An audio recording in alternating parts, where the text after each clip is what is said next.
You are listening to a podcast series, Asking Soulful Questions, by Sacred Art of Living. To learn more, visit sacredartofliving.org. Today's podcast is a part of a series called The Question of Belief. Welcome back, everyone. Here's our third and final episode of our family discussion. In this episode, we're going to explore the differences in generational thinking about spirituality and religion and how that shaped our generations. Richard, you want to kick this one off? Yeah, thanks, Daryl. So I'm going to start by playing devil's advocate a bit. So in the generation of my parents, the greatest generation, my baby boomer generation, typically the approach to this whole thing, when there wasn't a separation between religion and spirituality, they were kind of conflated. You know, when you went into the hospital, you checked a box, I'm Baptist, Catholic, Jewish, whatever. And you didn't have just a generic, I'm spiritual box to check. That didn't exist.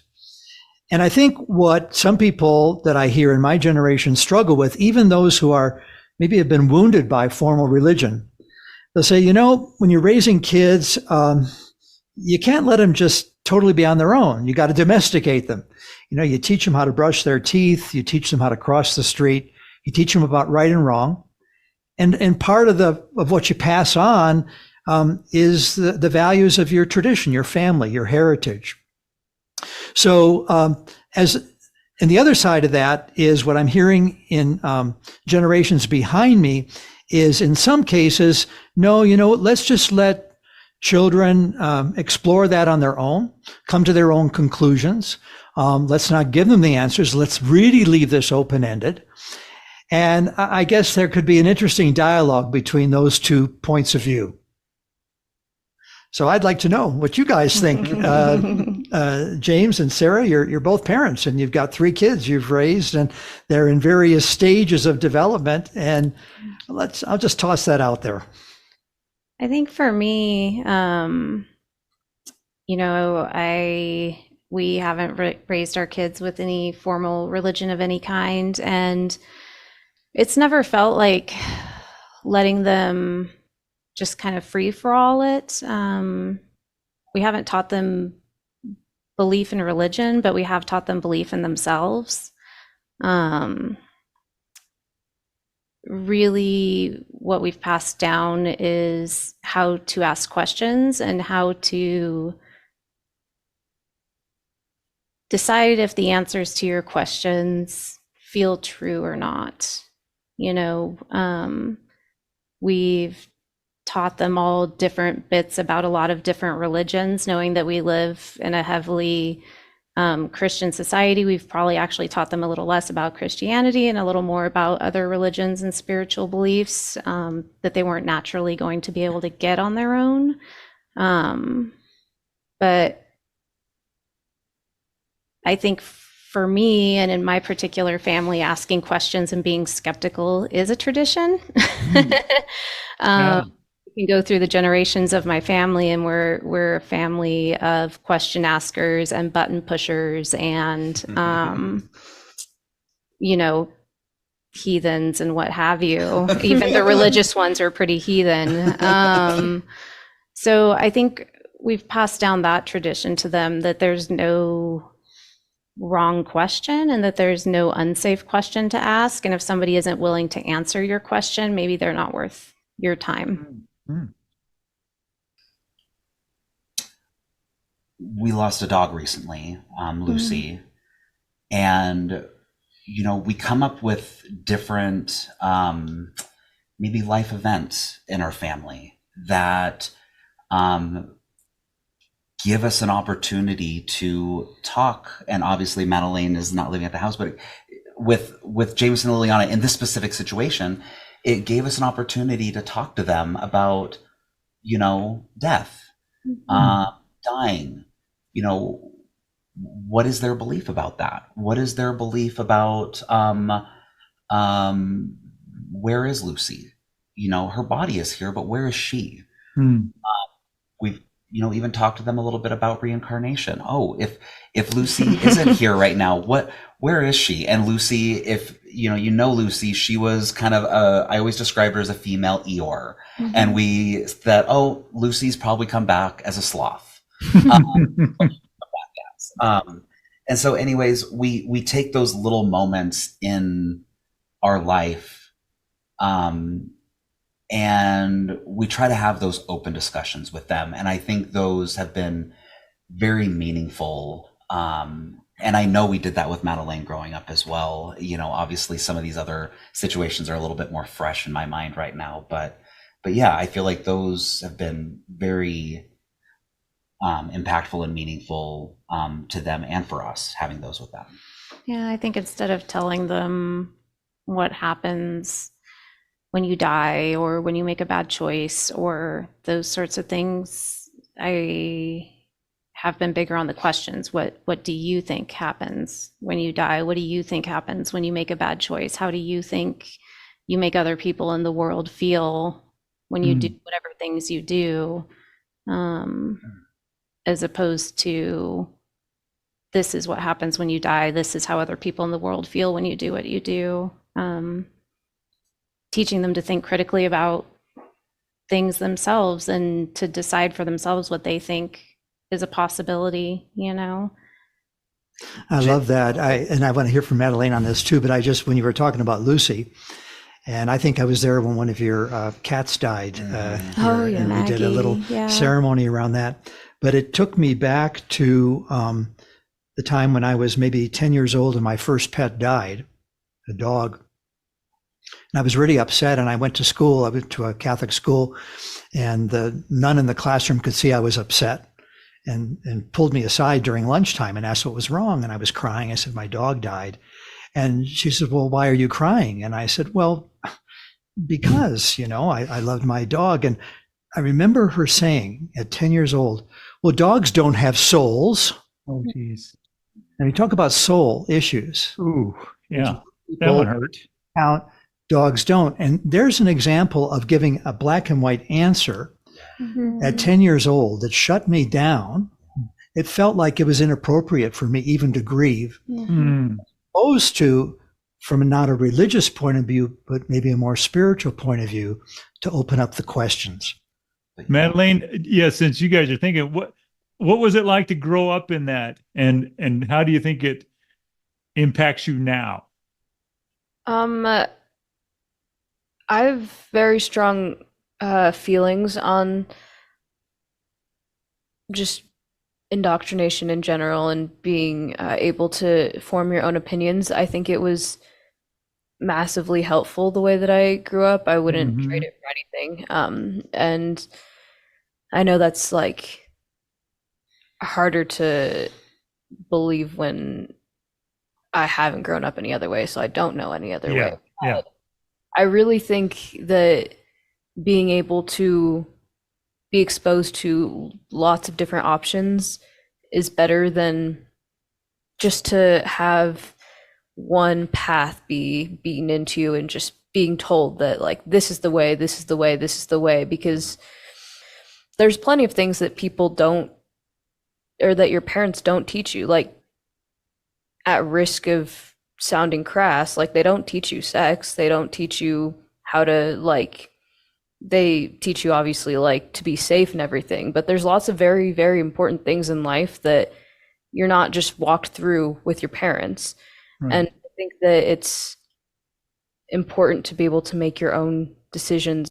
Yeah, that's really good. I mean, I can just see the benefit from that, of that willingness to explore and learn gives you so much more flexibility in challenging times than if you just have only one way that you can think about it and it's not fitting in that framework. So then what do you do, right? That would be really a struggle, I think, from somebody that, hey, this doesn't fit with what they told me it was going to be like. And now what do I do? I love this. I feel like I'm going to school listening to you guys. And I guess I said at the beginning of this little episode, I wanted to play devil's advocate. So I'm going to end with one more bomb I'm going to drop on you guys. Okay? And I'll play the role of the grandpa here. I really resonate with everything you're saying. And I'm realizing too, because we live on the West Coast and I was raised in the Midwest. And I think just as there are generational differences, I know there are regional differences around this conversation. Mm-hmm. That if you were raised in New York in a very traditional Jewish family, if you were raised as I was, as a Polish Catholic family, where for generations, you know, when you get together for the holidays, you know, you pass on, you bring out grandma and great grandma's Easter eggs or nativity set or whatever. I know there's been for me some value in that. Mm-hmm. And I think since living a big chunk of my life on the West Coast, and there's a lot more people who didn't have that necessarily, that tradition. So the question, the bomb I want to drop on you guys is, honestly, we've not rehearsed this. And I guess I'm going to take a deep breath here too, because, you know, we have in our family the tradition, usually for Christmas and Easter, you come to grandpa's house. Mm-hmm. And I always try to honor that and to bring something of my ethnic heritage to those celebrations that I know was not part of the world you guys grew up in. And I wonder how that is for you. I try to make it inclusive, and I wonder what it's like to experience that from not inside of the tradition, I guess. Madeleine, I'll start with you first. Yeah, it makes things feel a lot more meaningful. It feels more like an event than just another day. And I've been included in some families' holiday traditions where it really is just a day, and the magic is kind of taken out of it. You don't feel the event. You don't feel it in your bones like, oh, this is Christmas, or this is Easter, or this is like, and I think that feeling is a lot of just coming together and being a family and enjoying things with like such a deep connection and bond. It gives just something else that you can't quite put into words, and I think it's really important, and it has always been a little sad for me when I see other families that don't necessarily have the same thing, because I don't think it's a necessary part of life maybe to have like tradition and whatnot, but I think it's Adds a little something. It's a really meaningful part that, you know, it builds you up and it just makes you stronger. I think it revitalizes you a little bit. I really value all the times that we've come to your house. Okay, and I didn't twist your arm to say that. No, You didn't like slip you There a was a gun 50 or behind the anything. camera, yeah. Because I Slip really you some enjoy it, money. and I enjoy passing it on, but I also try to pass it on knowing that there's a whole spectrum of what people believe and not sort of force it. But I wonder, Sarah and James, how you feel about those times. Especially me as being an outsider. Madeleine's grown up with you. James has grown up with you. You know, I showed up in my late 20s at some point. At first, it felt really weird to me, the tradition and the things and the lamb butter. It felt really foreign because I come from a background where we don't really have traditions. We don't have close family or anything like that. And over the years, it's gone from feeling really weird to being comforting and to being meaningful to me. You know, I'm not good at creating tradition. I'm not good at creating ritual or anything like that. And being able to have those times where we go to your house and we celebrate holidays and being able to immerse myself in that is really meaningful to me now. I think it's helped soften some of my anger towards religion. And opened me up a little bit. And I do have to say, like, that is all to the credit of your inclusivity. But the fact that I could come in and you were sensitive to my trouble with religion really helped break down some barriers, and I appreciate that. Thank you. Thanks for saying that. That's good stuff. Yeah, no kidding. I was thinking about that, Richard, because it's neat to be able to sit back and see it from the outside, because it's like what you're creating in that, from my perspective, is an intentionality of, well, Sarah said it, inclusiveness, but of meaning. And it's that our intention to make something meaningful that makes it meaningful, right? And I'm not sure how that fits in with a spiritual path, but it's valuable. Sarah and I knew each other for 1 year, and we had our wedding day on the year to the day from when we met. And we asked Grandpa to do our wedding. And it's like from the very beginning, Grandpa, well, let me just share. With the wedding, we didn't ask for anything religious oriented, Christian, or anything like that. But you had this connection with, Celtic culture and spirituality. And, Sarah, her heritage is Irish, and she loved the idea of incorporating a little bit of that into our wedding. And the fact that, from very, very early on, and obviously I've seen this, growing up with you, with your interest in Christianity and Islam and Judaism and all sorts of different cultures and background, Native American cultures as well. But from the very beginning of, Sarah and I's relationship, you showed that inclusivity. And I think that was, I hope I'm not speaking for you, but I feel like that was huge for Sarah, and for anybody that's looking for something more. So anyways. Thank you, guys. I'm just really touched. And I just got to say, to me, the proof of good spirituality is it includes and doesn't exclude. And that's what family is. And we bring and we grow, and we become richer because you all bring your parts and your experiences to it. And so, okay, this Easter, I'll make another lamb butter. Yes. That's something we need the lamb butter. And maybe even the way you said it, Sarah, I just love the way you said, when we come in from the outside of something and it's weird, and I've been there.